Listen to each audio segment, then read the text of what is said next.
d'être venus si nombreuses donc à cette conférence des veuves et des orphelins, qui est la première du genre depuis le début du terrorisme. Je suis très heureux d'être là ce soir pour écouter donc les doléances, si je peux dire, mais aussi pour qu'on trouve des pistes de solutions rapides aux conditions socio-économiques donc des épouses et des orphelins de nos camarades qui ont payé le prix de leur vie.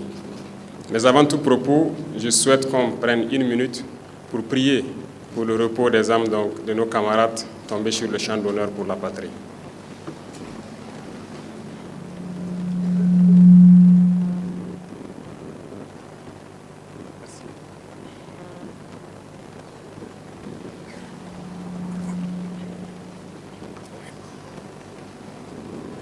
Nous prions pour eux, nous continuons de prier pour tous ceux qui nous ont dévancés à l'au-delà, mais nous ne les pleurons pas, parce que nous ne voulons pas que nous continuions à nous apitoyer sur nos sorts. Nous les vengerons, et nous les vengerons pour toujours. Tous ceux qui ont pris des armes contre notre patrie périront. Le Burkina Faso sera le tombeau du terrorisme. Je vous en fais la promesse.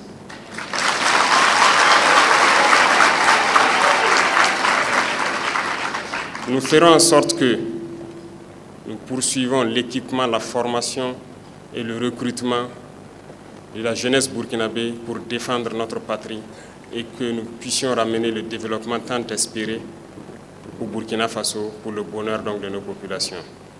Donc soyez honorés pour ceux-là qui ont sacrifié leur vie pour que nous soyons là ici aujourd'hui. Et continuez de prier pour tous ceux qui continuent de se battre pour que notre patrie demeure. C'est une guerre qui nous est imposée. Nous n'avons pas le choix que de nous battre. Et c'est ce que nous faisons. Aujourd'hui, plus que jamais, nous avons l'initiative sur le terrain et nous vengeons de jour en jour tous ceux qui, depuis 2015, ont perdu la vie dans ce combat. Nous ne pouvons pas imaginer la douleur de tout un chacun, mais nous savons que c'est vous les héros. Durant nos absences, Dieu seul sait comment vous souffrez.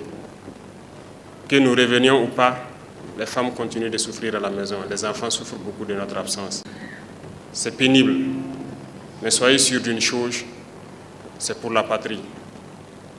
Et tout ce que nous pouvons faire, c'est de réfléchir comment prendre soin de vous pour que cette douleur puisse être apaisée. Et je pense que c'est l'essence même de cette conférence qui vous a réunis pour que nous puissions trouver des pistes de solutions et qui viennent de vous-même. Il faut le dire, ça fait 10 ans maintenant que nous nous battons parce que les premiers actes terroristes se sont manifestés au Burkina Faso depuis 2015. Mais en 2023, j'ai donc demandé à ce que nous puissions avoir une base de données assez claire sur d'abord les blessés pour leur prise en charge après les avoir rendu visite donc, à l'hôpital, au niveau de l'hôpital du camp Sangoulé. Et nous nous sommes rendus compte que nous n'avons pas de fichier exhaustif de nos blessés. Nous avons aussi tenu une conférence avec eux, donc l'année dernière, qui a permis de dégager beaucoup de pistes de solutions. Encore faut-il avoir un fichier clair. Et ça nous a permis donc en 2023 de réfléchir en même temps sur le fichier. Si nous n'avons pas le fichier de nos blessés, il faut que nous voyions donc est-ce que nous avons le fichier de ceux-là qui restent après nos héros qui sont tombés, c'est-à-dire les veuves et les orphelins. On s'est rendu compte aussi qu'on n'a pas de base de données fiable. Voilà pourquoi je pense que dernièrement, nous avons travaillé pour développer une application à partir de laquelle les gens pourront s'enregistrer. Et on m'a rendu compte en tout cas que l'application est prête et devra être lancée donc dans les heures ou les jours qui suivent. Et tous les mécanismes seront mis en œuvre pour aider ceux qui ne pourront pas s'inscrire d'eux-mêmes, les accompagner qu'ils puissent s'inscrire et que nous ayons d'abord un fichier exhaustif, clair, de tous ceux-là qui ont sacrifié tout pour la patrie. C'est à partir de là que nous pouvons accompagner véritablement les épouses que vous êtes et nos enfants que vous continuez donc de soutenir. Mais avant tout cela, nous avons pris un certain nombre de dispositions pour pouvoir accompagner autant que possible. Le fichier viendra donc nous donner l'ampleur de la situation et nous permettre de prendre les mesures idoines. Et c'est dans ce sens que l'ASOVIG a été créé, parce que si nous voulons agir effectivement en faveur donc, de nos blessés et de nos veuves et orphelins, il faut que nous ayons une agence spécialement dédiée à cela. Parce qu'il y a beaucoup de services et je sais que beaucoup d'entre vous sont souvent emmerdés même par la panoplie d'associations ou de services qui continuent de vous appeler à gauche et à droite pour certaines choses. Nous voulons uniformiser toutes ces données. Voilà pourquoi l'ASOVIG a été créée. Et je pense que vous allez contribuer à travers donc, des représentants au niveau de l'ASOVIG pour prendre en charge un certain nombre de données. Je suis déjà content du premier point qui a été soulevé, notamment trouver une fêtière qui va regrouper donc toutes les veuves au Burkina Faso. Ça, c'est déjà un très bon départ. Avec la base des données, je pense que ça sera très facile à faire. Et c'est à partir de là que nous pourrons agir de façon consistante en votre faveur. Revenant donc aux points qui ont été soulevés ici, quand je prends le cas de l'autonomisation des femmes, tel que vous l'avez dit, c'est obligé d'aller vers ça, que chaque femme puisse avoir de quoi donc nourrir sa famille. C'est ça l'essence même de ce que nous voulons faire. C'est un impératif. Sinon, comment on va scolariser les enfants? Comment on va prendre soin des enfants? Donc, dans ce cadre, vous avez cité un certain nombre de mesures qui peuvent être envisagées et nous allons réfléchir sur le cas de celles qui ont fait les écoles professionnelles, les diplômes académiques. Le ministère de la fonction publique même réfléchit déjà sur ça, sur les questions de quotas, notamment aussi les centres de formation, qu'on nous avons déjà initié à petite échelle, mais ce n'est pas globalisé. Et je dis encore, le fichier viendra nous permettre d'avoir une cartographie, parce qu'il y a celles qui sont dans les grandes villes, mais il faut qu'à travers les fichiers, nous puissions savoir combien de femmes viennent par exemple de Gorom, combien de femmes viennent de Nyangologo, combien de femmes viennent de Nouna, ainsi de suite. Ça nous permettra d'avoir, en fonction de la situation géographique, la proportion des femmes, et nous pourrons décider de mettre des centres spécifiques dans certains endroits du pays pour pouvoir accompagner. Mais d'ores et déjà, avec tout ce que vous avez dit, je peux vous dire quelque chose. Nous sommes dans une dynamique de pouvoir vous insérer au fur et à mesure, que ce soit celles qui ont des diplômes ou celles qui n'en ont pas. Déjà, celles qui bénéficient de formations, que ce soit en couture, en saponification, en restauration et autres, nous sommes en train de restructurer beaucoup de fonds au niveau du gouvernement. Alors, cette année, j'ai pu voir le rapport, par exemple, de fonds qu'on a baptisé Faso Kounaouli. Ils ont donné des prêts à hauteur de près de 7 milliards. Mais ceux qui bénéficient du prêt, l'objectif pour lequel ils prennent le prêt, j'ai donné des instructions pour réorienter les prêts vers des objectifs assez stratégiques. Vous pourrez bénéficier de prêts dans ces structures. Le FARF que vous connaissez bien, que nous sommes aussi en train donc de redynamiser, ça c'est en faveur de toutes les femmes. Et si le fichier est clair, nous pouvons donc avoir des avantages particuliers pour que vous puissiez avoir aussi des fonds là-bas pour pouvoir vous installer. Il y a le fonds qui existait pour l'inclusion financière que nous avons transformé en agence dernièrement au Conseil des ministres, si vous avez suivi. C'est devenu donc l'agence de la promotion pour l'inclusion financière et nous voulons les doter pour qu'ils puissent vous accompagner. Et c'est le fonds vraiment qui est dédié aussi aux petites et très petites entreprises, notamment donc les femmes qui entreprennent, pour pouvoir avoir donc le minimum de crédit et pouvoir être autonomes dans leur emploi. En plus de tout ça, celles qui veulent entreprendre dans le domaine de l'agriculture ou la transformation agricole, nous voulons aussi renflouer le fonds Dunkafa pour que vous puissiez postuler. Et une fois que nous avons le fichier assez clair, si vous postulez, l'ASOVIG verra comment interagir avec tous ces fonds pour vous faciliter et faire le suivi surtout de ce que vous allez entreprendre. Donc nous ne souhaitons pas vous former juste et vous laisser, nous voulons vous former, vous accompagner pour vous installer et vous permettre de travailler. Quand je prends par exemple le domaine du savon, celle qui produit du savon, il ne s'agit pas juste de produire. Souvent la vente aussi devient compliquée. Donc nous avons aussi entrepris des mesures déjà avec le Premier ministre pour que notre administration puisse consommer ce que nous transformons sur place. Donc, instruction soit a été déjà donnée ou sera donnée pour que, à travers la fêtière, nous puissions pouvoir consommer ce que vous allez pouvoir transformer. Donc vous serez prioritaire dans tous les marchés qui seront passés au niveau de toutes les administrations du Burkina Faso. Et nous sommes aussi en train de vouloir même mettre une unité industrielle en place dans le sens de l'économie. Il y aura plusieurs unités industrielles pour transformer. Parce que dans le cadre de l'initiative agricole, nous sommes en train de faire une partie pour les militaires. et nous sommes en train de former les FDS à produire. Et qui va transformer la production? C'est vous. Et nous allons mettre des unités industrielles sur place pour que vous puissiez travailler dans ces unités et pouvoir transformer ce que les militaires vont produire pour que ça puisse être écoulé aussi au niveau de l'économie des armées. Donc sur ce volet, on ne s'inquiète pas. Nous avons pris déjà beaucoup d'initiatives et nous avons un plan assez clair pour que vous puissiez être employés de façon convenable et être sereine. Tout ce qu'on vous demande, c'est de pouvoir vraiment vous inscrire sur la plateforme et qu'on ait un fichier assez clair. Et là, l'ASVOVIG pourra vous accompagner dans tout ce que vous voulez entreprendre. Déjà, il y a certaines unités industrielles qui ont été lancées, notamment TexForce, qui est l'industrie textile de l'armée. Et je pense que vous, les vœux, vous êtes prioritaires pour tout ce qui est emploi. Donc, au niveau de cette unité industrielle à Bobo-Dioulasso, je vais vous informer que vous êtes prioritaire dans ces recrutements jusqu'à une certaine catégorie qui n'est pas technique, notamment liée aux manipulations des machines et tout ce qu'il y a.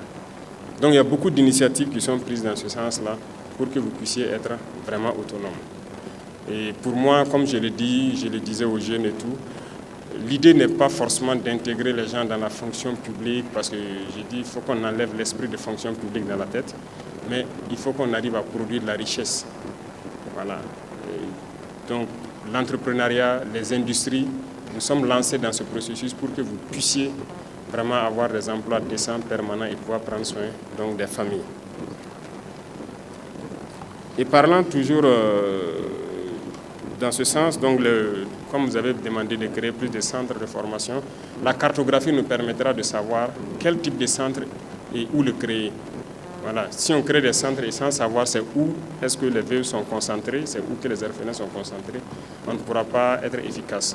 Donc à travers l'inscription sur la plateforme, on pourra cartographier et choisir les lieux adéquats pour pouvoir implanter des centres de formation. Vous former et vous intégrer dans tout ce que nous faisons comme industrialisation. On n'est qu'au début. Je peux vous assurer qu'il y aura beaucoup d'industries qui vont être implantées au Burkina Faso, par le privé comme par le public. Et par le privé aussi, nous sommes en train de discuter avec eux pour que s'ils créent les entreprises, que vous soyez prioritaires dans certains emplois. Et je pense que beaucoup de gens ont adopté ça. Notamment, j'ai été visiter l'industrie de traitement des déchets à Kosodo. Presque 100% des femmes qui travaillent là-bas sont des FDS. Pour la délégation de soldes, donc j'ai même posé la question aujourd'hui seulement. On m'a rassuré que le processus est quasiment terminé. Donc je pense que dans les jours à venir, ça sera réglé. Donc nous sommes au courant de toute la souffrance derrière cette situation. Mais je pense que c'est presque OK maintenant. Ça prend souvent un peu de temps parce que tout ça, c'est lié au fait du manque de fichiers. Le manque de fichiers est vraiment un problème très sérieux.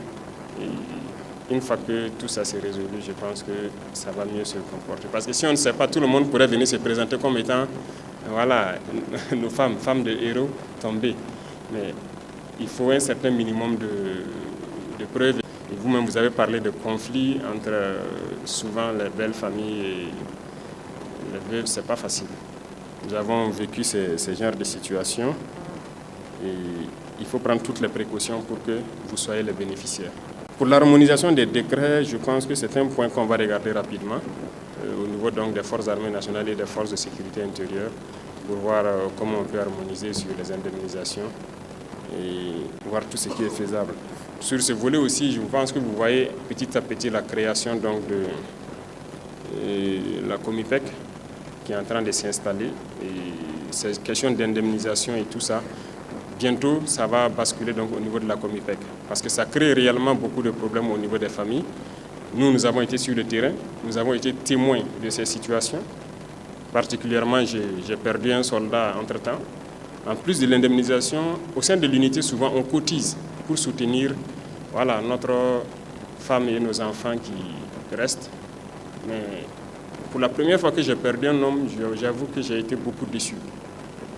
Parce que ce que nous avons cotisé dans l'unité et que nous avons donné, la femme n'a rien reçu. Ça a été vraiment un choc. On a dû recotiser comme on peut et la soutenir. Voilà pourquoi j'ai dit de prendre en compte au niveau de la Comipec cette question d'indemnisation. Parce que voilà, personne ne souhaite perdre un homme sur le terrain, mais si quelqu'un tombe pour la patrie, faut pas qu'on voit juste de l'argent qui sera donné après. Et les données comme ça, bon, ça va servir à quoi? À rien. Donc j'ai dit de réfléchir, ne même pas indemniser un coup comme ça, mais qu'on puisse élaborer en tout cas quelque chose pour la veuve et les orphelins qui puissent bénéficier de ça. Déjà, on a modifié le code des personnes et de la famille. Vous avez vu qu'on a légalisé maintenant le mariage coutumier. Donc ceux qui ne veulent pas aller devant le maire, je pense que ça sera valable désormais.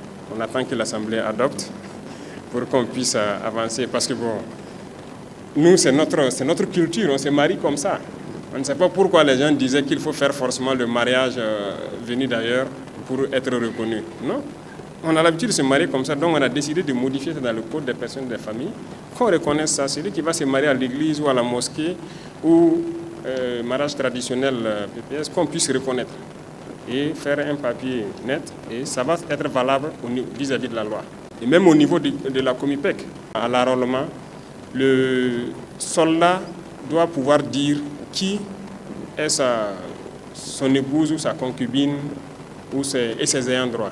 L'enrôlement se fait avec tous ces fichiers pour qu'au cas où on ne sait jamais, au sein de la Comipec aussi, je reviens beaucoup sur ça parce qu'on a prévu beaucoup de choses là-bas pour pouvoir vous soutenir. Notamment, on a prévu un fonds de solidarité là-bas. On fait des prélèvements, on garde. Il y a une épargne obligatoire. Et tout ça, c'est pour les familles. Voilà. On ne sait jamais parce qu'en tant que militaire, tout peut arriver à tout moment. Mais on veut que si ça arrive, que les familles ne soient pas dans une situation assez complexe. Donc ce n'est pas uniquement au niveau des forces armées nationales, mais la Comipec prend en compte toutes les forces de sécurité intérieure. Pour les logements sociaux, il n'y a pas de problème. Je pense que ce sont des réflexions qu'on va mener. Et bon, moi, je vais vous donner ma vision déjà. Je sais que beaucoup de gens le savent. On ne peut pas continuer à faire des logements sociaux isolés comme on le fait. Donc j'ai dit au ministre de l'Urbanisme de passer au système d'appartements. Il faut qu'on construise en hauteur et qu'on ait des appartements. Quand l'État va pouvoir le faire, on verra comment on peut faire des faveurs. Et comme j'ai dit, même à travers la Comipec, on veut voir comment les militaires vraiment peuvent avoir ce genre de logements et être en sécurité une fois de plus. Parce que si on doit continuer avec les logements sociaux comme on le fait là, chambre, salon, 2 chambres, salon, un peu éparpillé, quand on sera 50 millions, on va faire comment? On ne va plus cultiver. Puisqu'on va construire tout le Burkina Faso, il n'y aura plus de terre. Chacun aura sa parcelle, on ne va pas s'en sortir. Donc, j'ai dit d'arrêter tout ça pour qu'on commence la construction en hauteur. Et donc, la réflexion est sur ça actuellement pour qu'on puisse lancer les travaux. Et dans ça, on aura donc des appartements avec un système de logements sociaux et que les gens seront en sécurité chez eux. Avoir un toit, c'est le plus important et pouvoir être vraiment en sécurité.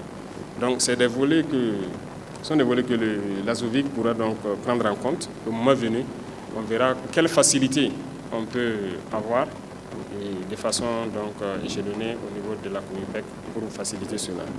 Pour les dossiers d'indemnisation, exactement, on en a parlé. Même les certificats de décès, pour le faire, c'est tout un problème. Nous aussi, nous avons été confrontés à ça. Comme je l'ai dit, une fois que vous perdez un homme sur le terrain, en tant que chef d'élément, vous ne pouvez pas vous débarrasser de la situation. Il faut suivre, est-ce que le certificat de décès est fait, est-ce que la famille est rentrée dans ses droits. Donc moi, j'ai connu ces situations-là, où il faut souffrir. Déjà, j'ai donné des instructions donc, à certains ministres responsables du volet, pour que, par exemple, quelqu'un qui est décédé en détachement dans une commune donnée, bon, il faut qu'on trouve la formule que certains papiers se fassent à la portion centrale, au lieu de dire de repartir là-bas pour faire certains papiers. Donc ça, on a pris en compte, c'est en cours de résolution si ce n'est déjà fait. On va mettre un guichet unique pour que si quelqu'un quitte une province pour venir faire des papiers d'indemnisation, qu'il ne soit pas là à faire des va-et-vient, 1000 va-et-vient sur Ouagadougou ou Bobo. Et si la personne vient en une journée ou 2 jours maximum, dans un même endroit, il a fini et puis c'est OK. Donc ça, c'est pris déjà en compte et d'ici là, j'espère qu'on vous donnera le circuit et vous montrer des guichets uniques qui seront mis en place pour ce volet. Pour les pupilles, comme je l'ai dit déjà, on fait petit à petit à travers le ministère de la Justice. Vous suivez un peu. Ils étudient les dossiers et on classifie les gens donc dans la liste des pupilles de la nation. Mais en plus de tout ça, il y a beaucoup de choses qui sont prévues parce qu'il est prévu de construire des écoles Karma pour les pupilles de la nation, pour les prendre en charge. Et que ce soit entièrement gratuit, toutes les commodités qu'il faut. S'ils veulent être internés, qu'ils puissent être internés, Pour ceux qui ne veulent pas être internés, qui veulent aller et revenir, en tout cas, on mettra tout en œuvre. Et pas seulement qu'ils soient eux seuls entre eux, d'autres personnes pourraient intégrer, mais les écoles seront destinées aux pupilles de la nation. Et en plus de tout ça, il s'agit de faire l'école, certes, mais il faut les suivre et pouvoir les intégrer. Donc beaucoup de données ont déjà été colmatées et nous avons, je dirais, un itinéraire technique pour les pupilles. Parce que, quoi qu'on dise, si quelqu'un s'est sacrifié pour la patrie, on ne peut pas laisser son enfant comme ça. Donc beaucoup de mesures ont été prises, en plus de les scolariser, de les permettre d'aller tranquillement à l'école. Nous avons préparé le champ pour qu'ils puissent être employés une fois qu'ils atteignent la majorité ou bien qu'ils atteignent en tout cas un certain niveau de diplôme, qu'ils puissent être intégrés avoir un emploi. Donc ça, c'est déjà réfléchi et il reste juste la mise en œuvre du premier pas qui sont les écoles des pupilles de la nation. Donc on a réfléchi, on a trouvé un modèle d'école et c'est ça que les gens ont commencé à construire un peu. Donc 2025, ce n'est pas évident qu'on ait beaucoup d'écoles construites, mais 2026, on verra. Si on atteint le nombre, on va créer déjà les premières écoles des pupilles de la nation avec les internats qu'il faut. Et là-bas, ils apprendront beaucoup de choses, voilà, pour pouvoir être autonomes au moment venu. Pour la prise en charge psychosociale et tout, je pense que l'armée elle-même n'avait pas de psychologue comme ça. Quoi qu'on dise, les premiers moments, vous avez besoin d'un certain nombre de prises en charge psychologiques. Mais nous avons recruté beaucoup et nous espérons pouvoir agir très bientôt. Et le volet social, je pense qu'il y a beaucoup de structures qui agissent déjà, notamment l'action sociale et un certain nombre de services au niveau de l'armée. Et il y a aussi des dons qui se font par moment. Et nous essayons autant qu'on peut pour soutenir, mais ce n'est toujours pas suffisant. Nous continuerons à accentuer et surtout à informatiser tout ça pour que ce soit vraiment optimum. Je sais que toutes les doléances n'ont pas été citées. J'attends le document final pour voir tout ce qui est dedans et voir la mise en œuvre point par point. Qu'est-ce qui peut être mis en œuvre urgemment et qu'est-ce qui peut être donc différé au fur et à mesure. Mais une chose est sûre, tout va concourir au bien-être de ceux-là qui sont les héros. Moi, je vous appelle les héros parce que j'aime dire aux hommes que nous qui partons au combat, ce n'est pas nous les héros. C'est vous qui êtes derrière, qui passez les nuits blanches là, à réfléchir, à penser à tout ce qui pourrait arriver. C'est vous les héros. Et c'est vous qui prenez soin des familles derrière nous. Le militaire n'est jamais là. Tous les jours sur le terrain avec l'intensité, ce n'est pas facile. Donc, tout a été réfléchi pour prendre soin de vous et que vous puissiez prendre soin de nos tout petits et qu'ils puissent être intégrés sereinement. Donc, soyez rassurés que cette conférence, l'objectif, c'était de trouver des solutions venant de vous-même et que nous puissions enrichir notre réflexion et vous permettre d'être autonomes. Donc, beaucoup de membres du gouvernement sont là. L'ASVOVIG va travailler avec les différents fonds et voir comment on peut vous accompagner dans les projets d'entrepreneuriat et aussi vous suivre surtout. Parce que l'idée n'est pas aussi de juste donner un prêt à quelqu'un, mais d'accompagner la personne pour que ça puisse servir. Donc l'ASVOVIG va coordonner avec toutes les structures qui pourront être intéressées dans ce domaine-là et vous accompagner pour être autonome. Je ne peux que vous souhaiter donc bon courage parce que vous êtes les plus résilientes de notre patrie et continuez dans ce sens et vous assurer que ce combat, nous l'avons presque gagné. Nous allons gagner. Notre Burkina Faso sera en paix parce que c'est le prix qu'a payé donc nos camarades tombés et pour que le Burkina Faso soit en paix. On vous assure que le Burkina sera en paix. Vous allez pouvoir vivre dignement et nos enfants vont grandir dans un Burkina prospère. Nous vous en faisons la promesse. Bon retour à celles qui sont venues de tous les 4 coins du Burkina Faso. Que Dieu vous ramène en paix, sain et sauf. Et surtout que vive notre chère patrie. La patrie ou la mort, nous vaincrons. Merci beaucoup à tous.